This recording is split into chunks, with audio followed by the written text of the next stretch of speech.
Good evening. We begin tonight with the ongoing crisis gripping Japan, a nation once again tested by the brutal, unrelenting power of the Pacific Ring of Fire.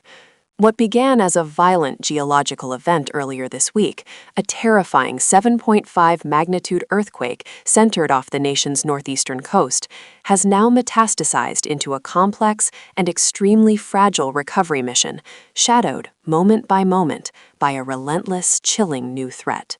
The crisis is evolving rapidly across the stricken region, primarily focused on the rugged terrain of the Noto Peninsula.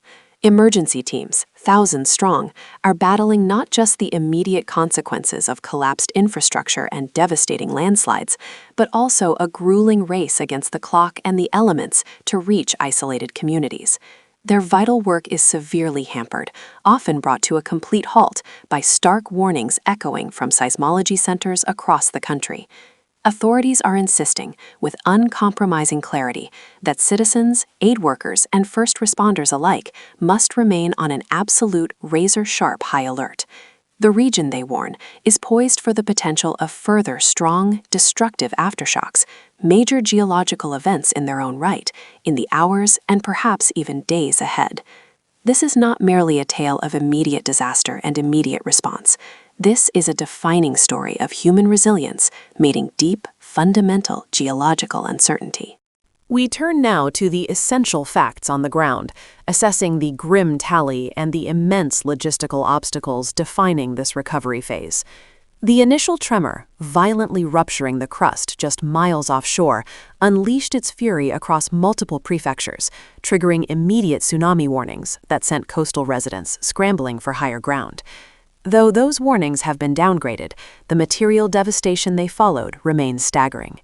Initial reports now sadly confirm that the death toll has climbed significantly into the dozens, and these numbers are expected to rise as rescuers finally gain access to the most remote coastal villages, many of which were overwhelmed by the seismic shockwave and subsequent small tsunami surges. Countless structures, homes, businesses, hospitals, and schools have been completely flattened, shattered, or rendered structurally unsound. The infrastructure necessary for modern life has failed on a mass scale. Water and power grids have collapsed across numerous affected areas. Cellular communication is sporadic at best, sometimes relying solely on emergency transmission towers run by generators. This infrastructural failure has turned the simple, essential provision of aid into an almost impossibly complex logistical nightmare. Roads, the primary arteries of supply, remain fractured, buckled, cracked, and in many places completely impassable, thanks to deep fissures or mountains of debris caused by landslides. This severe bottleneck is delaying the vital transportation of food, clean water, blankets, and essential medical help to those who need it most, particularly the elderly populations who characterize many of these remote communities. The immediate priority has been the tireless, painstaking search and rescue operation. Thousands of self-defense force personnel, alongside local fire and police departments, are deployed, using everything from heavy machinery to sniffer dogs and highly sensitive acoustic sensors, desperately searching for any sign of life beneath the ruins. But as the critical 72-hour window for finding survivors rapidly narrows, the inevitable, agonizing pivot is already underway. The focus shifts toward the immense long-term challenges of sheltering and supporting the tens of thousands of people displaced from their homes. Evacuation shelters, local school gymnasiums, community centers, and public halls are rapidly filling, reaching capacity in many major towns. Compounding the misery, the immediate environmental conditions are worsening the situation for those forced out of their homes. This region of Japan is currently experiencing harsh winter temperatures. Exposure to the cold poses a significant threat, especially to vulnerable groups, demanding immediate provision of heating, blankets, and dry shelter. The question facing humanitarian organizations tonight is stark. How do we sustain life in a territory that is actively, continuously trying to destabilize itself? We go live now for a deeper perspective on the operational challenges faced by relief organizations. We turn to our international correspondent, Maya Chen, who is tracking the recovery efforts near the hardest-hit zone. Maya, give us a sense of the mood and the obstacles confronting the teams on the ground. Relief efforts here, Anchor, are incredibly methodical, adhering to the highly disciplined Japanese protocol, yet the exhaustion and the palpable fear among residents are overwhelming. The sheer colossal force of the initial magnitude 7.5 quake fundamentally altered the landscape here. This isn't just surface damage. We've seen entire sections of coastline lifted or dropped by the tectonic shift, and significant landslides have cut off several key transportation arteries, effectively turning certain mountain villages into isolated islands. For many of the communities further inland, helicopter transport is tragically the only reliable lifeline for essential goods and critical medical evacuations. But the single most stressful element right now, Anchor, is the predictability of the unpredictability. Every single hour brings dozens of smaller jolts, disrupting rescue attempts. Imagine the scene. Rescuers are carefully tunneling through the rubble, searching for a sound, and suddenly the ground lurches, forcing an immediate, terrifying safety pause. This sends already nervous residents scrambling for safety again and again, eroding confidence and compounding psychological distress. Local and national officials have been utterly uncompromising in their messaging to the public. The threat of another powerful tremor, potentially magnitude 6 or higher, remains acute. For residents attempting the agonizing task of salvaging meager belongings or temporarily securing their homes against looters or the elements, this constant geological threat means one thing: vigilance must absolutely outweigh the understandable human desire for immediate recovery and closure.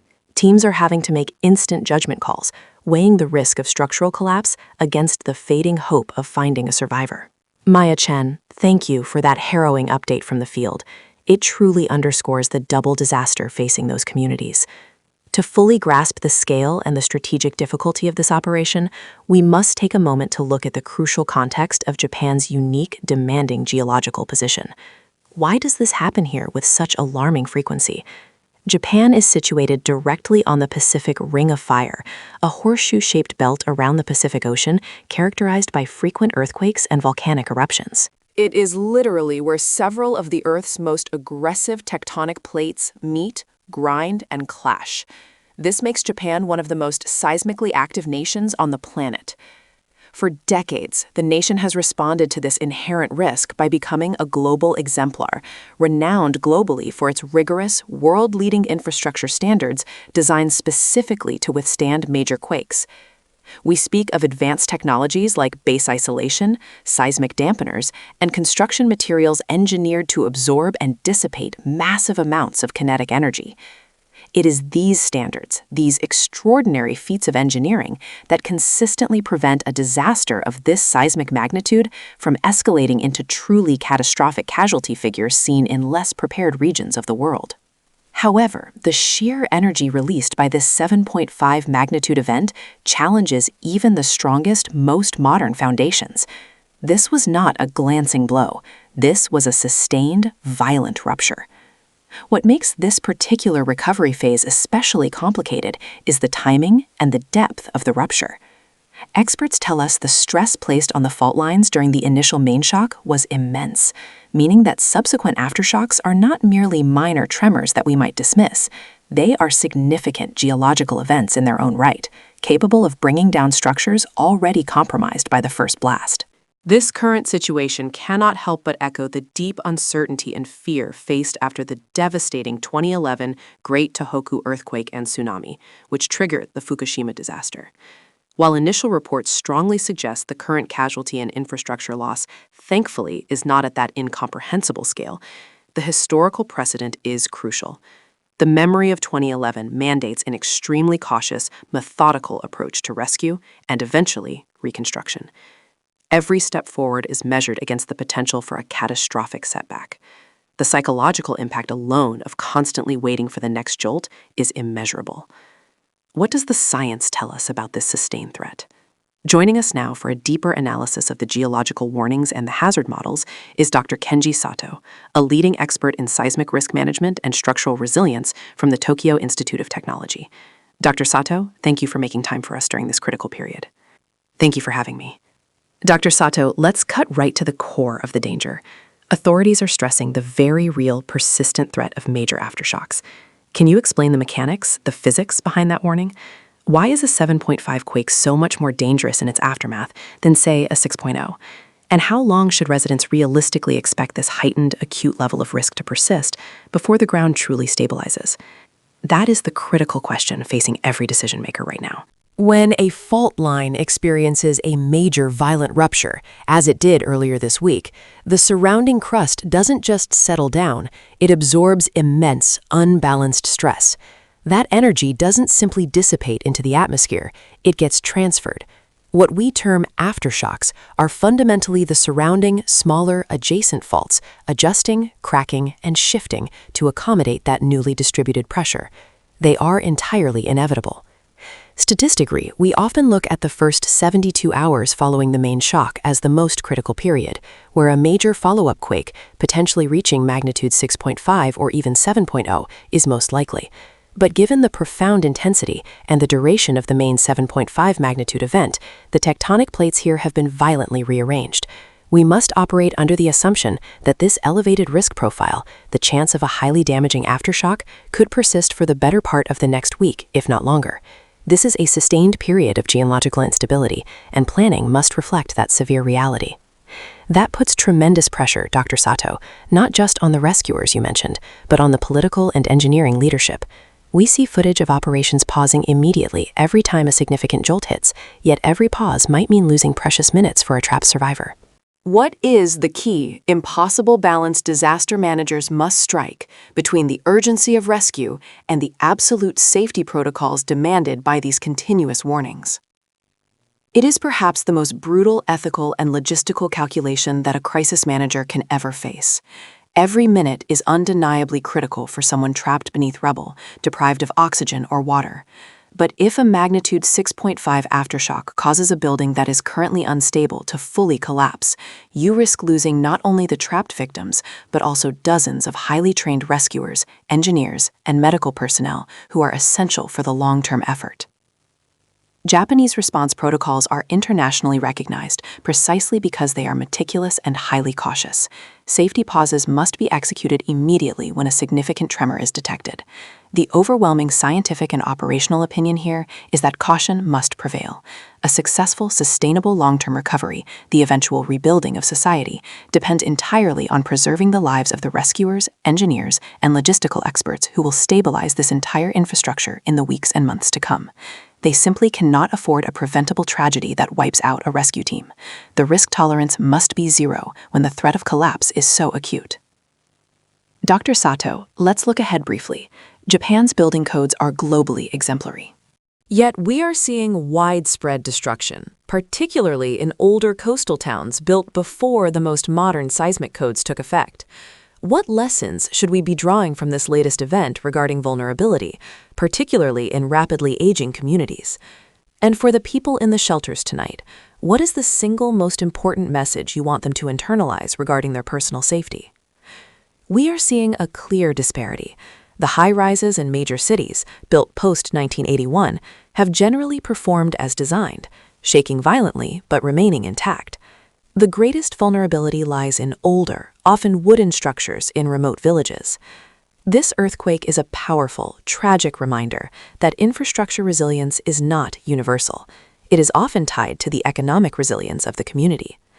Going forward, there must be an accelerated, government-backed program to retrofit or rebuild every structurally vulnerable home in these critical seismic zones. It is a massive undertaking, but the cost of inaction, as we see tonight, is simply too high. For the people in the shelters, the message is simple but crucial. Remain indoors, remain vigilant, and follow the instructions of the local officials immediately. When the warning is issued, do not hesitate. Do not return to your homes to retrieve items, no matter how valuable they may seem.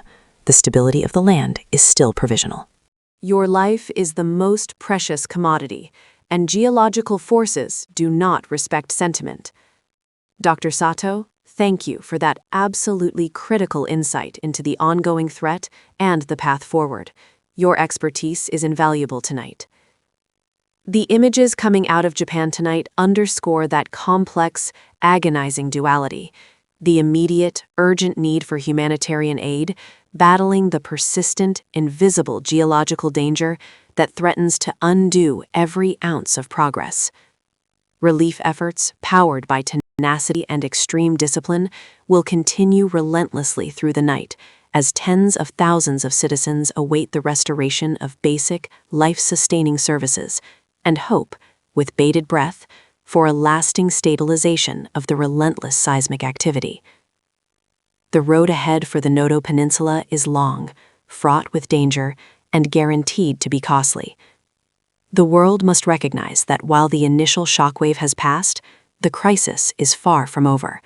This is not a sprint, it is a marathon against a deeply unstable Earth. We will continue to track every development in this ongoing crisis. For continuous, up-to-the-minute reports on the recovery efforts, casualty updates, and the latest aftershock warnings, please subscribe to our digital feed and follow our rolling coverage online. That's all the time we have for tonight. Good evening.